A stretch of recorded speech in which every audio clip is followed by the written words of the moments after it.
আমার কাছে আসলে খামারের জীবন আসলে একটা চ্যালেঞ্জ মতো, একটা গেমের মতো, ঠিক আছে? এত কষ্ট করে পরিশ্রম করে আমরা যে ঘাসটা লাগিয়েছি, শুধু ঘাস বলে না, যে কোনো কাজ আপনি যদি আসলে কষ্ট করে করেন, তার যদি আসলে ভালো ফল পান, মনটা আনন্দ তৃপ্ত হয়ে যায়, ঠিক আছে? তো আজকে আমরা আসলে আসছিলাম ঘাস কাটার জন্য। তো হঠাৎ করে প্রচণ্ড বৃষ্টি চলে আসায় আমাদের একটু অসুবিধা হয়ে গেল আর কি। আসলে খামার জীবনটা আসলে এমন, ঠিক আছে, যে আসলে রোদ হোক কিংবা বর্ষা হোক আপনাকে আসতেই হবে। তো আসলে ভাবতেছি আসলে ঘাসগুলো বই নিয়ে যাবো কীভাবে, আসলে প্রচণ্ড রোদ। আমাদের ভ্যান আপনারা জানেন যে আসলে অনেক দূরে, এখান থেকে প্রায় 1/2 কিলোমিটার মতো দূরে। এখান থেকে আমাদের ঘাসগুলো বয়ে নিয়ে ওখানে নিয়ে যেতে হয়। তো চলুন বেশি দেরি করবো না, কারণ আর আজকে একটু কম ঘাসই কাটবো, কারণ কালকে আমরা একটু বেশি করে ঘাস কেটে নিয়ে গেছিলাম। তো আজকে আমরা মাত্র 2 বোঝার মতো ঘাস কেটে আমি আর আরেফুল আজকে বাড়ি যাবো, ঠিক আছে? তো চলুন বেশি দেরি না করে ঘাসগুলো কাটা যাক। বাপরে, কি পরিমাণ বিদ্যুৎ চমকাচ্ছে!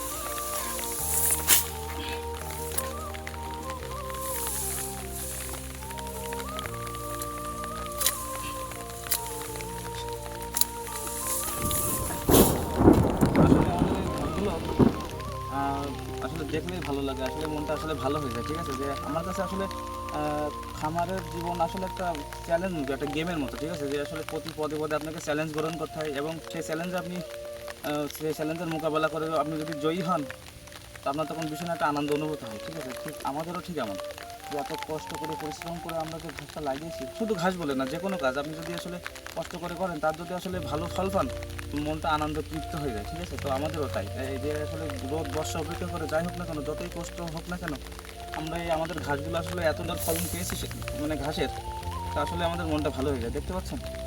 তো আজকের মতো আমাদের এই ঘাস কাটা শেষ, আর আজকে বেশি ঘাস কাটবো না। তো এবার আমাদের বাড়ি যাওয়ার পালা, ঠিক আছে? তো খামার ভিত্তিক এই ধরনের ভিডিও পেতে সবাই আমাদের চ্যানেলটিকে সাবস্ক্রাইব করে রাখবেন, এবং ভিডিওটি ভালো লাগলে লাইক, কমেন্ট এবং আপনাদের বন্ধুদের সাথে শেয়ার করতে ভুলবেন না। ধন্যবাদ।